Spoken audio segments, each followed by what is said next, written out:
Good morning. Let me get set up here real quick. And I'm tired.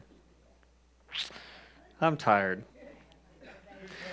Raising kids is and it's a joy, and it is beautifully challenging and equally more beautiful of a reward. Um, it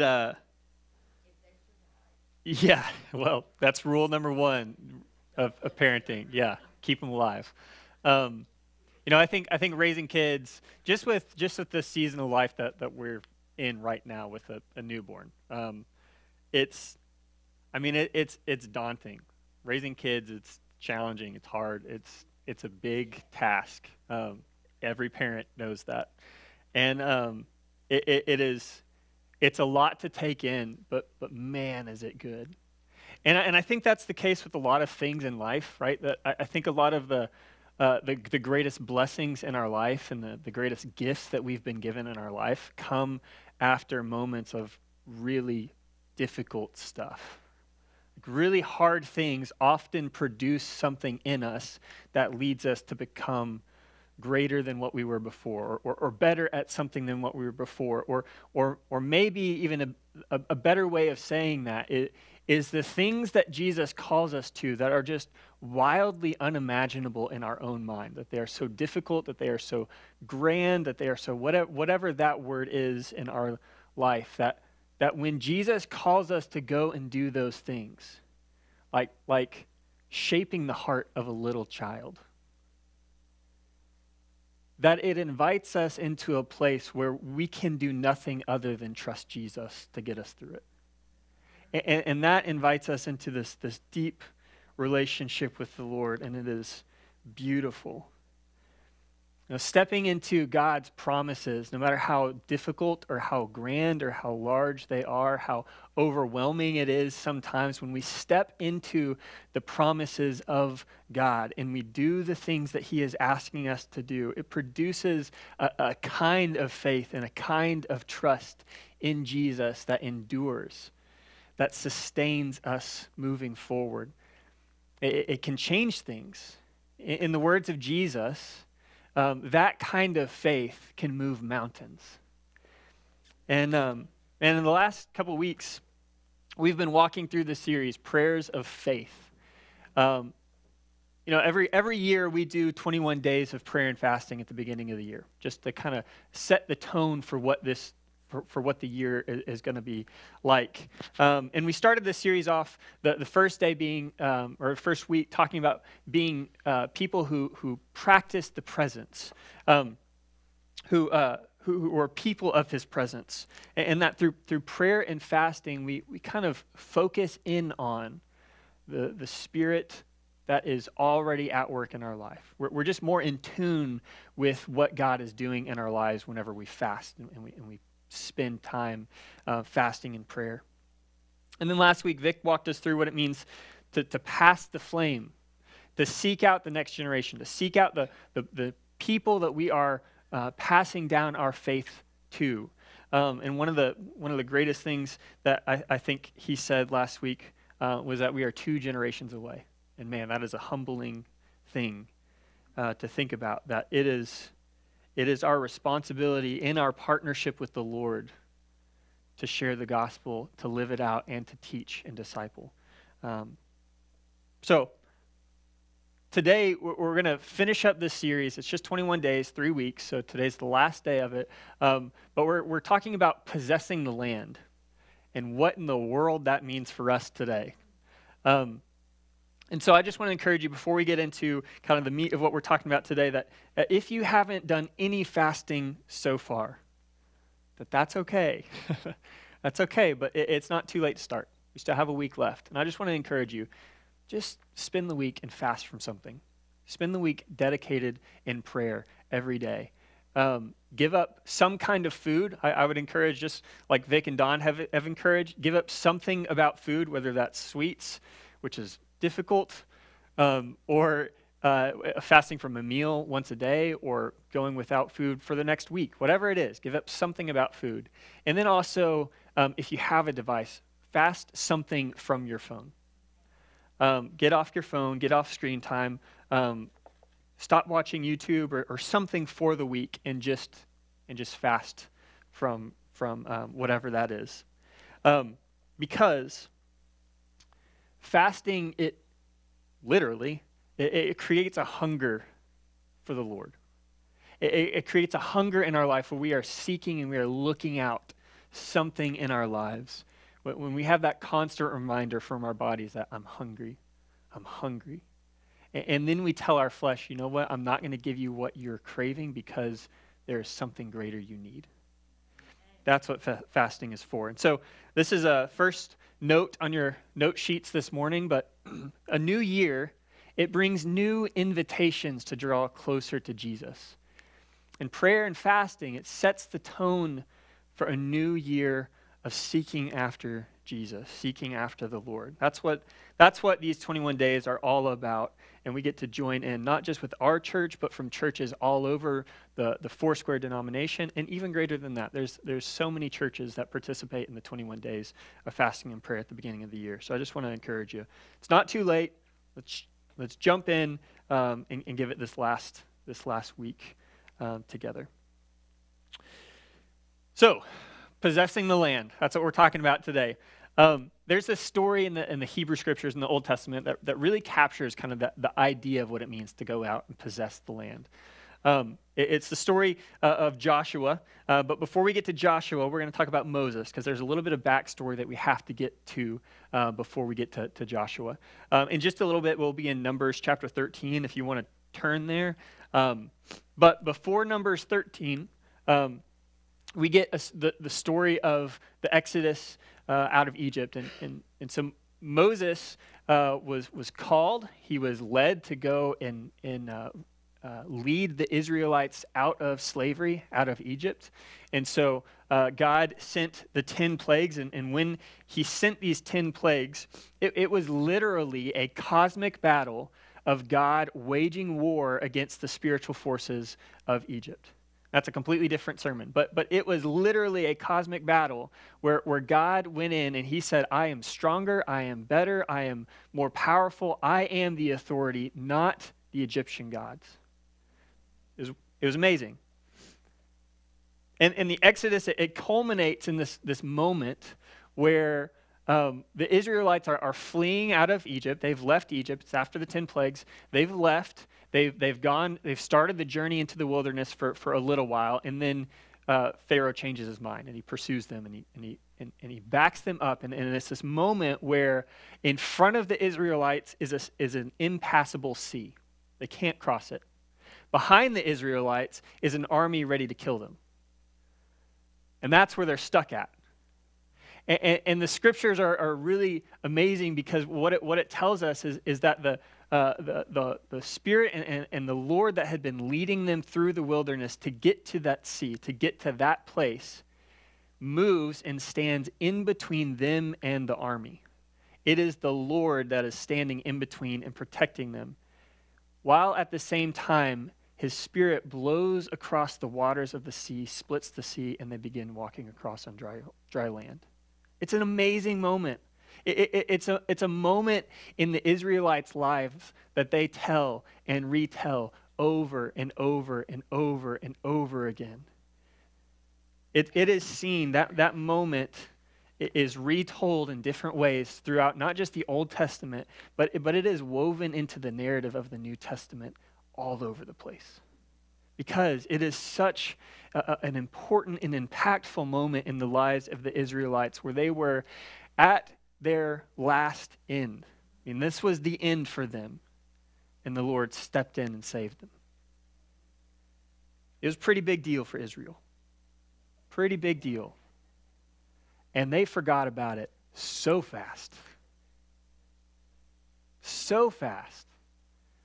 And just read the story of Exodus and Numbers, and you will quickly see that they complained all the time, even after this miraculous moment of their salvation.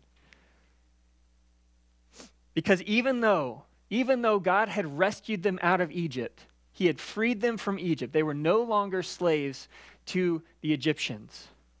They were out of the land of Egypt. Egypt was still in them. And they were ready to go back. They wanted to go back because they were familiar with it. They knew it well. They were comfortable with it. They knew the meals they were going to eat. They knew what their schedule was going to be like. They were comfortable because it was consistent in their life. And guess what? Living in the wilderness with the Lord, not always consistent. He's leading you to new places. You know, God had promised some really, really big things to the Israelites in those years. He had promised Abraham and then reminded Moses that he would make Israel into a great nation. That they would become a great nation. They would become many people, a large number of people. He promised them a land to call their own. And I think greater than all of those things, God promised that he would be with them through it, which it was amazing. I mean, that's something that in that culture, in that time, if you looked around at all the other nations around them, the other nations around them couldn't say the same thing about their God all the time. But Israel's God was with them, dwelled with them. It was amazing. And even though God had promised those really big things, that really great things that Israel was working towards, in the middle of it, they're seeing the army. They're seeing the waters ahead of them.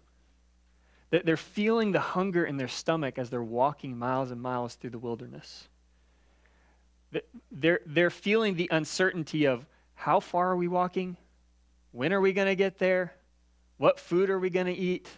What are we going to have to do to get these promises? And they're feeling that uncertainty. And they were in the middle of the challenge, the middle of the hard, and they felt like the promises of God were unattainable. And the comforts of Egypt were pulling them away from the calling of God. You have this in your notes as well, that the comfortable slavery distracted Israel from the purchased freedom that they were walking into. And story after story, Israel desires to go backwards until we get to the very edge of the promises. Literally, they're about to step into the promised land. They are about to walk in and get the land that they had been promised. To grow into a grand and great nation, and even more peoples than they already had. And they were already a large people group at that point. They're on the border. And we get this story in Numbers chapter 13. And I'm kind of going to jump around a little bit, so stick with me. But I encourage you, read the whole chapter.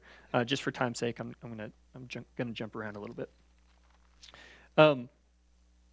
Verse 1 and 2, it says, "The Lord spoke to Moses, saying, 'Send men to spy out the land of Canaan, which I am giving to the people of Israel.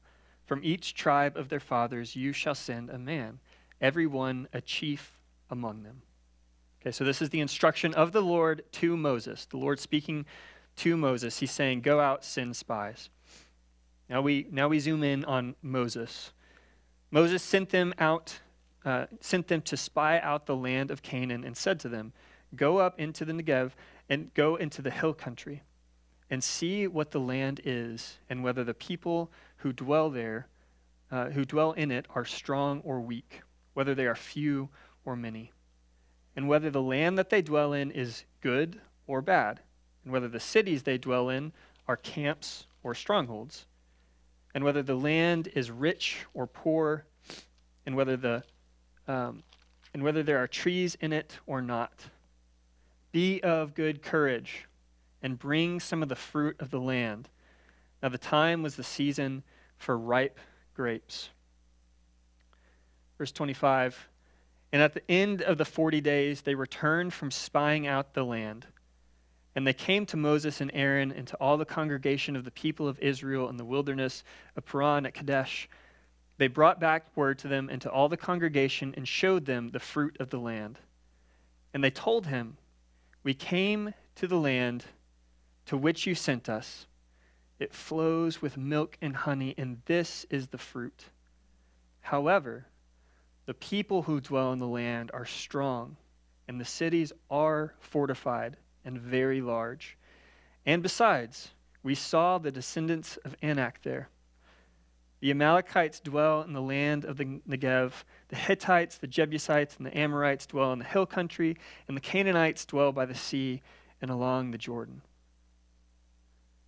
But Caleb quieted the people before Moses and said, let us go up at once and occupy it, for we are well able to overcome it. Then the men who had gone up with him had said, we are not able to go up against the people, for they are stronger than we are.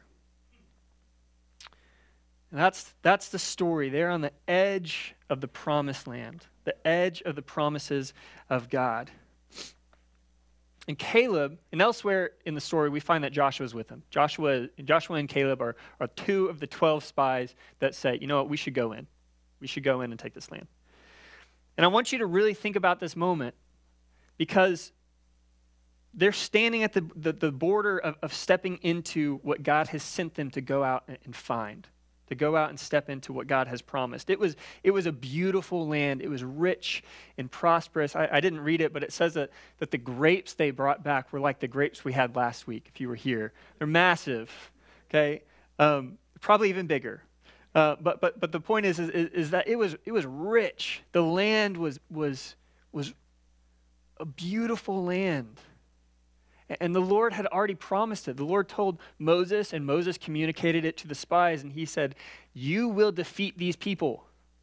You will go in and you will take this land. This is the promises of the Lord. They were promised it, but they were also going to have to fight for it. There were the Amalekites. There were the Amorites, the Jebusites, the Hittites, the Canaanites. There were enemies in the land, and they weren't pushovers. They were mighty and fearsome warriors ready to try and kill them. And on top of that, there were some fierce warriors. In the words of 10 of the 12 spies, they were stronger than Israel. And I don't think that's just fear talking. I think if you were to take the Israelite army and compare it with any one of those other armies, anyone looking at that would have said, those other armies are stronger. They're bigger, they're better, they're more numerous, they're hunkered down, they're in fortified cities, they will win. And on the surface, I think this story, it's a story of Israel being promised and being asked to go in and physically remove the people from the territory that they have been promised, to go in and take back the land, to possess the physical land in that moment. But on a deeper level, I think this moment is honestly, it's really about the trust and faith that Caleb and Joshua had in the Lord. Because the 12 spies, they all saw the exact same thing. But 10 of those spies said, this is our enemies, and this is us, and we can't win. But Caleb and Joshua said, this is our enemies, and this is our God. How could we lose? And so they went in. And so Caleb and Joshua said, we should go in. They didn't weigh the information against their own strength, but against the character and the promises of Yahweh. And when you do that, the answer is a no-brainer. We go. We go and we do what the Lord asked us to do. But the Israelites didn't listen to Caleb and Joshua. They listened to the majority. They were convinced that the cost of stepping into the promised land, stepping into God's promises, that it was going to cost them greater than turning around and going backwards. And so because of that, God allowed them to wander for the next 40 years in the wilderness. One more story. Fast forward about 40-ish years, and we get into the book of Joshua. Joshua chapter 1. And remember, we didn't read it, but Joshua is the other spy that was siding with Caleb. He was saying, go possess the land, go take the land. So Joshua was one of the ones that was trusting the Lord. He's also like Moses' second-hand man. Okay, so that's Joshua. But we get Joshua chapter 1, verse 1. It says, after the death of Moses, the servant of the Lord said to Joshua the son of Nun, Moses' assistant, Moses, my servant, is dead. Now therefore arise, go over this Jordan, you and all this people, into the land that I am giving to them, to the people of Israel. Every place that the sole of your foot will tread upon, I have given to you, just as I have promised to Moses. From the wilderness and this Lebanon, as far as the great river, the river Euphrates, all the land of the Hittites to the great sea, toward the going down of the sun, shall be your territory. No man shall be able to stand before you all the days of your life. Just as I was with Moses, so I will be with you. I will not leave you or forsake you. Be strong and courageous, for you shall cause this people to inherit the land that I swore to your fathers to give them. Only be strong and very courageous, being careful to do according to all that the law that Moses my servant commanded you. Do not turn from it to the right hand or to the left, that you may have good success wherever you go. This book of the law shall not depart from your mouth, but you shall meditate on it day and night, so that you may be careful to do according to all that is written in it. For then you will make your way prosperous, and then you will have good success. Have I not commanded you? Do what? Be strong and courageous. Do not be frightened, and do not be dismayed, for the Lord your God is with you wherever you go. You know, this isn't in my notes, but just reading this again several times, when Joshua, when the Lord is speaking to Joshua and he's telling him, be strong and courageous, that's the same thing he told Moses to tell the spies. It's the same thing. Why be strong and courageous? Because it's scary. It's daunting. You're going to have to do some stuff that's hard stuff. Anyways, not in my notes. I just thought that was cool. So after Moses' death, if we take last week's sermon that Vic did, after Moses passed the flame on to Joshua, Joshua is now running leading the Israelites. They get to the edge of the promise. They get to almost the Jordan River. And they're about to enter in. And actually, 2 chapters after this one is when they actually cross the Jordan. And what happens is they get there, and then the Lord gives Joshua some instruction to allow the ark to go before them and go across the Jordan. But what actually happens is when that moment happens of the ark going across the waters stop. And now Israel is walking across the Jordan River on dry ground. And for the second time, the waters have stopped, and Israel is crossing over the waters, crossing over dry ground into the promises of God. But there's a difference this time. Where's the enemy in Joshua? It's not behind them. There's no one pushing them forward in Joshua. It is their choice to move forward or to turn back.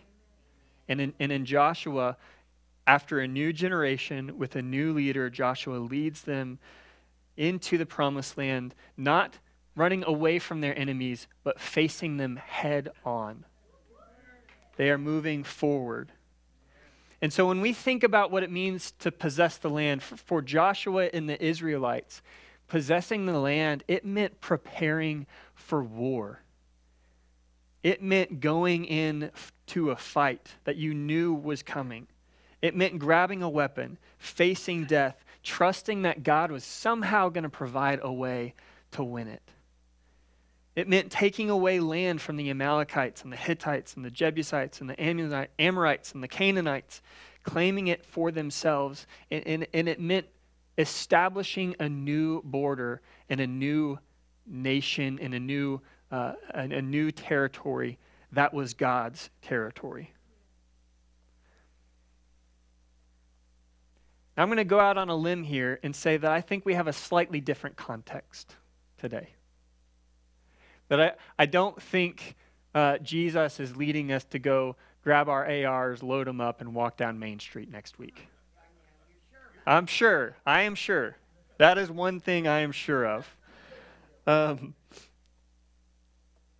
But I am convinced that Jesus is absolutely still telling us to go possess the land. 100%. There's no doubt in my mind. I'm convinced of it. But when I was thinking about this topic, when I was reading through Joshua, when I was reading through Numbers and reading these stories and thinking about what does it even mean to possess the land?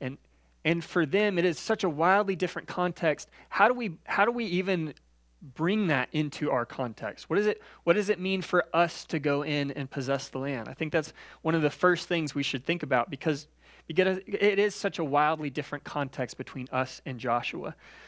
And so when I was thinking about that, I had this picture pop up in my mind. Let's see, is there another one? I had this picture pop up, and I was thinking about these old World War II photos where you have the map on the table and all these commanders and generals and officers, they're standing around the table and they're plotting out and planning out where we're going to attack, where we need to defend. They're looking at the front lines. They're looking at the troop movements. And really I couldn't find a picture of it, but really what I was, in my mind, I had that these images of like war movies of this moment, but where like those same officers have those sticks that they push the troop, like the little figures around. Y'all know what I'm talking about? Okay. Just making sure. That they're moving the troops around on the table. And it's this moment where all the leaders are planning out how to best attack and defend. How do we war strategize? And we look at it. And so if we were to take that image and map Joshua onto that image, it would be a map of Israel and that area of the world, and they would have figures that represented all those enemy armies, and they would be big, and there would be lots of them, and they would all surround Israel. And slowly, little by little, those pieces would begin to topple. And the strongholds that were on that map would begin to be taken off and removed. The walls of Jericho would be crumbled. For us, we have this map. And maybe your house or maybe your area is not in this section. I had to zoom in so we could see the buildings just a little bit, but the idea is there. This is where we're at. This is our community. This is our place where we call our own. But if this was the map on the table of generals and officers looking at this map, looking at what territory is the enemy's and what territory is ours, there wouldn't be figures of armies represented. But I think if I zoomed into this map and we spent enough time, I could go, you know what, right here, that's the territory of the saints. The saints control that house. You know what, this house right here, don't go there. It's a dark place. You know, I think if we spent enough time, we could color code this map on what is enemy territory and what is kingdom territory. And I bet I bet if you've been living here in Waldron long enough, there are some areas on this map that you might be nervous if your kids were there alone.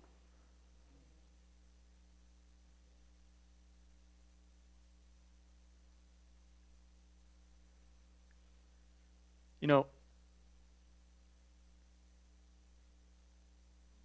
I want to read a quote from this week's reading. I'm going to have several quotes from this week. I'm not going to spoil it all, so still grab a book in the back if you don't have that and walk through it each day this week. But I love it. One of the songs they sung this morning, and the song right after Andrea kind of talked about how it affected her. It speaks to this. I'm just gonna read it. Jesus commissioned his church with the promise that the gates of hell would not overcome it. How easy is it for our hearts to be drawn to the things of the world and the heaviness of darkness? But what? We are a people of faith. And that line, but we are a people of faith. We walk in the promise that the gates of hell can't overcome. And there is darkness around us. It is present. It's present here. It's present in Mina. It's present anywhere you look. It is around us.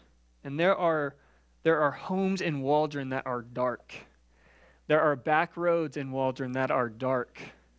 There are businesses in Waldron that operate out of greed and taking from others. They are dark places. And I am convinced that one of the jobs of the Big C Church, not just the Crossing, but the church as a whole, is to go in to our community and reclaim those places, those dark places that are surrounding us, and redeem them for kingdom territory. I'm convinced of that.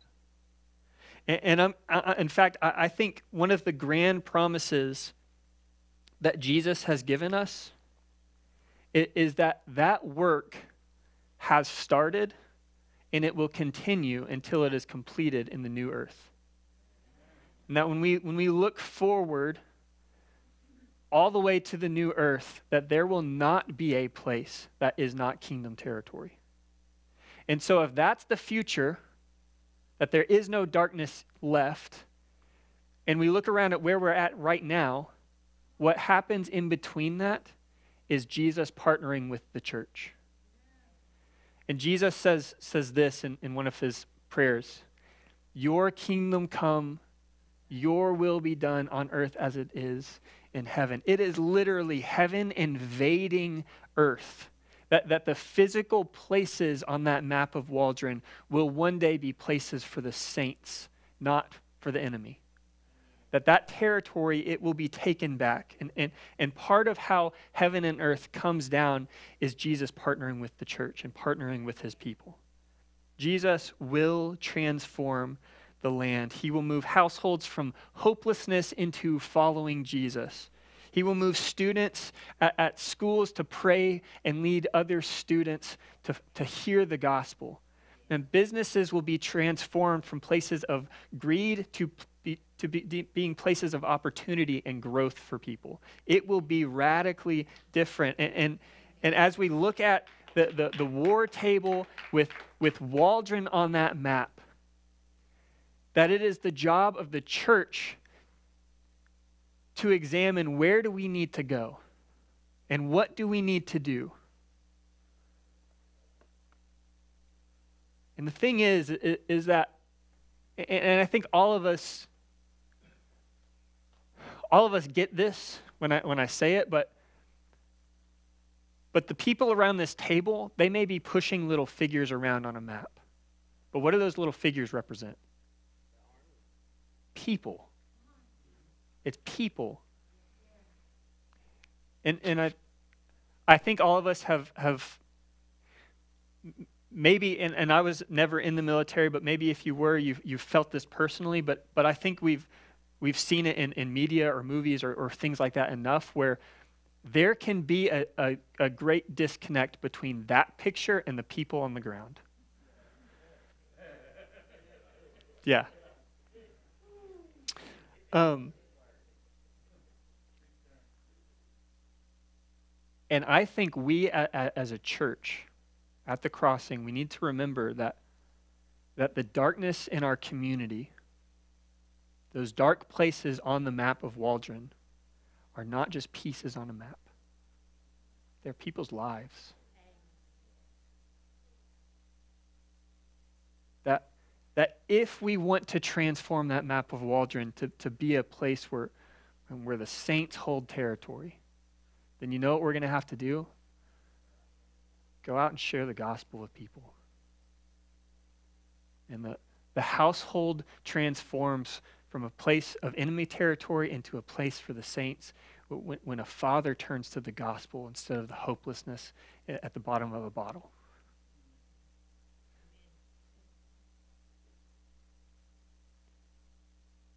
It's people.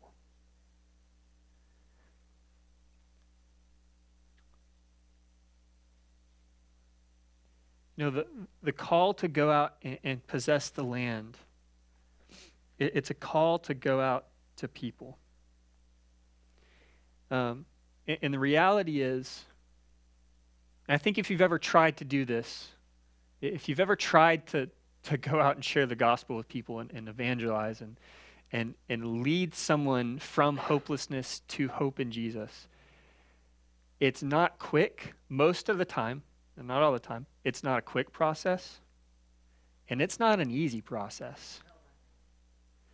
You'll encounter this quote this week in your reading. But possessing the land by faith is not about escaping suffering, but embracing God's call to walk in faithfulness in the suffering. Jesus was clear, if the world hates you, remember that it hated me first. The call to faithfulness is a call to radically love other people, just the way that Jesus did. To walk through the suffering and the difficulty of contending with the enemy so that a neighbor or a friend or a coworker or someone in our community might know the fullness of the gospel, might know the good news.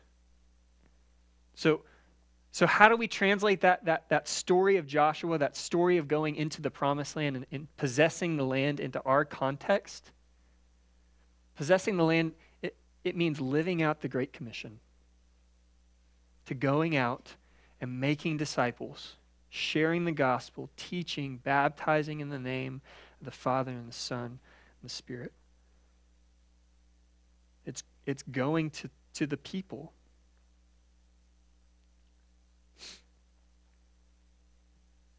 You know, Jesus promised that his kingdom will come now in part, but one day in its fullness. And it's hard to step into that promise. I mean, it's hard. It was hard for Joshua to lead people potentially to their death. The promise of go therefore and make disciples is not an easy promise. It is hard.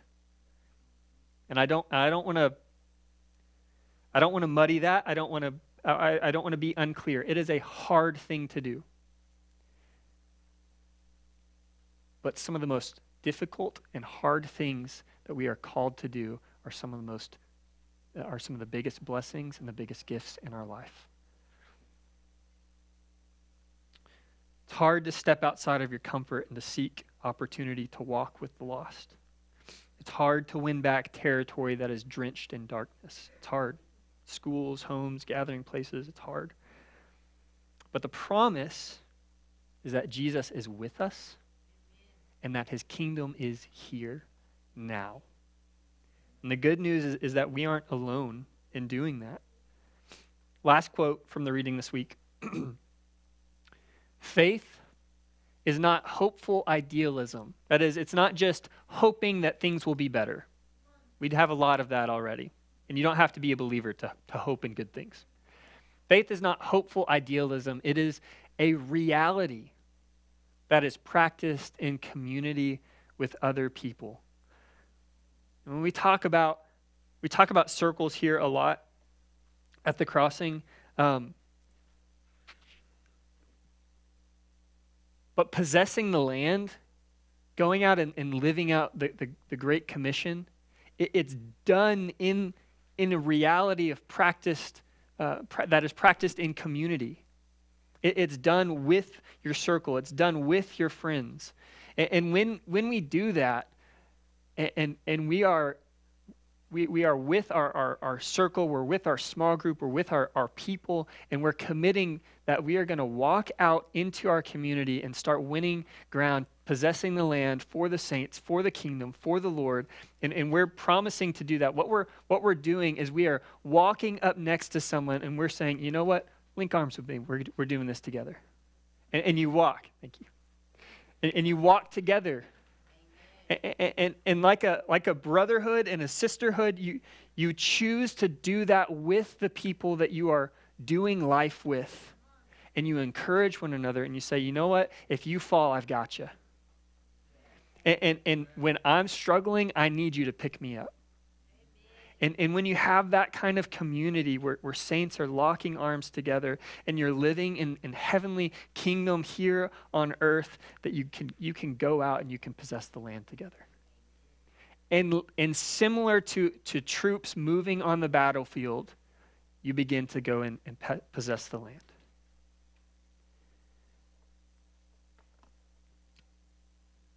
Prayer and fasting, it's a way for us to focus on the presence of the Lord. Prayer and fasting, it's a way to recognize where God is leading us to pass the flame. And prayer and fasting, it is a war strategy. It is preparing for the fight. There is a reason when Jesus was going up head to head against the devil that he fasted and prayed. There's a reason. And I think in a lot of ways that us as a people, us as a church, us as the Big C church, I think we are standing on the edge of God's promises. And he is inviting us to say, this is what I've told you I'll do. Are you going to walk in it? Are you going to step into the fight? Are you going to go and walk in the promises that I have set before you? Because he has promised much. Jesus has promised a full and a rich life. Do the things I do. Think the way I think. Not me. I'm saying Jesus is saying those things. Do that and you will have a full and rich life. Don't live in the world. Live in the kingdom. He promises that his kingdom will completely come. Not just in part as it is now, but it will completely come. He promises to work in and through his church. He promises that suffering produces perfection. He promises to be with us through it all.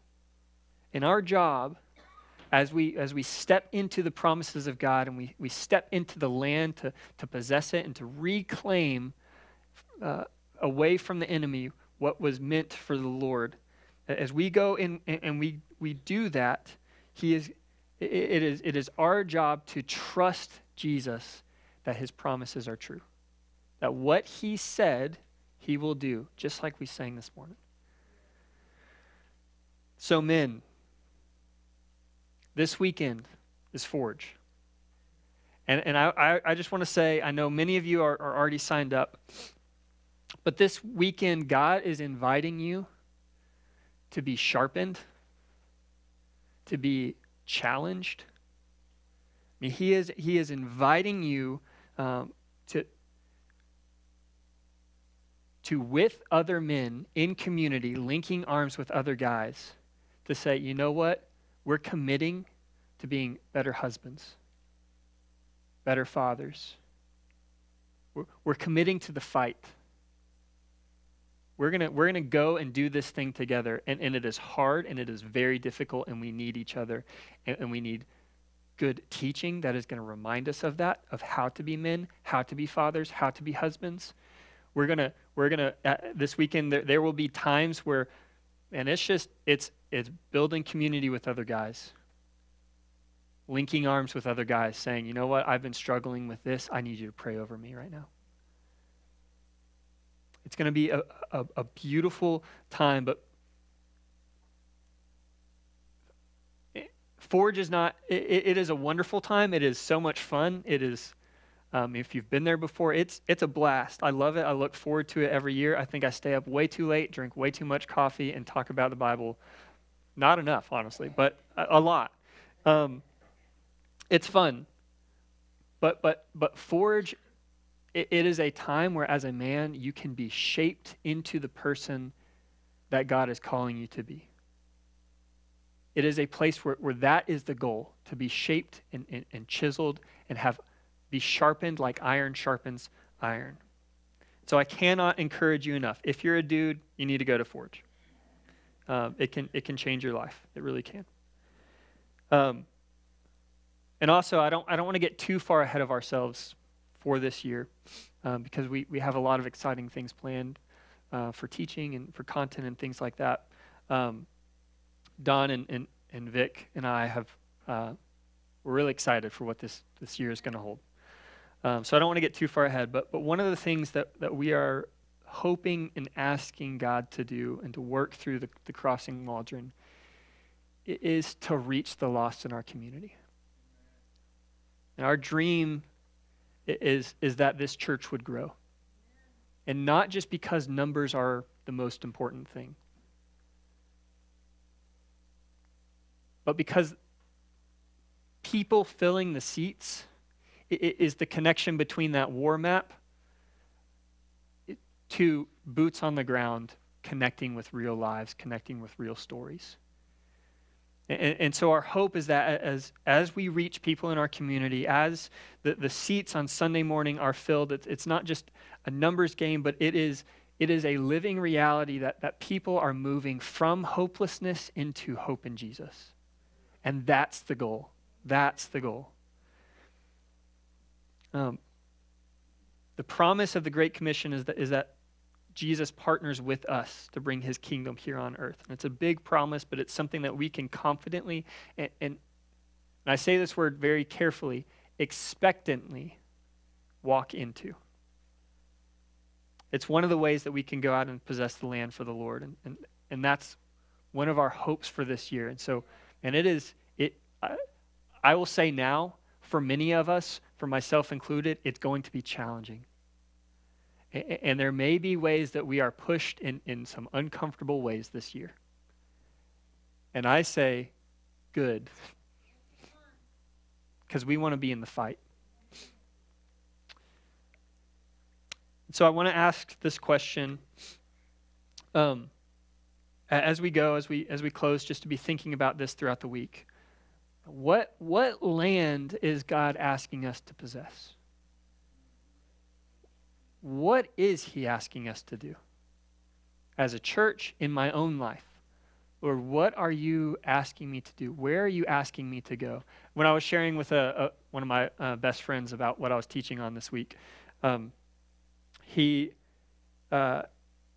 just had this thought, or one of his good friends, had felt like from the Lord he was called to go in to inner city, urban areas, into dangerous areas, bring his kids. I think he had like 5 kids or 4 or 5 kids. Bring his kids and to minister to inner city gangs.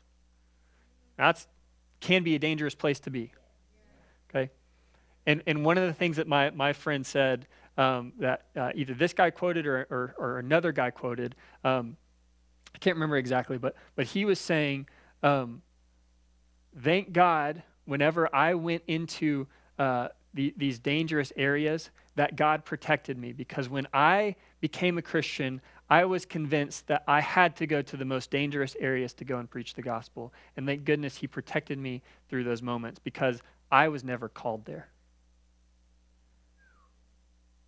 So I ask, what land is God asking us to go to? Because maybe the Lord is asking you to go to the drug houses in Waldron and preach the gospel on the front porch.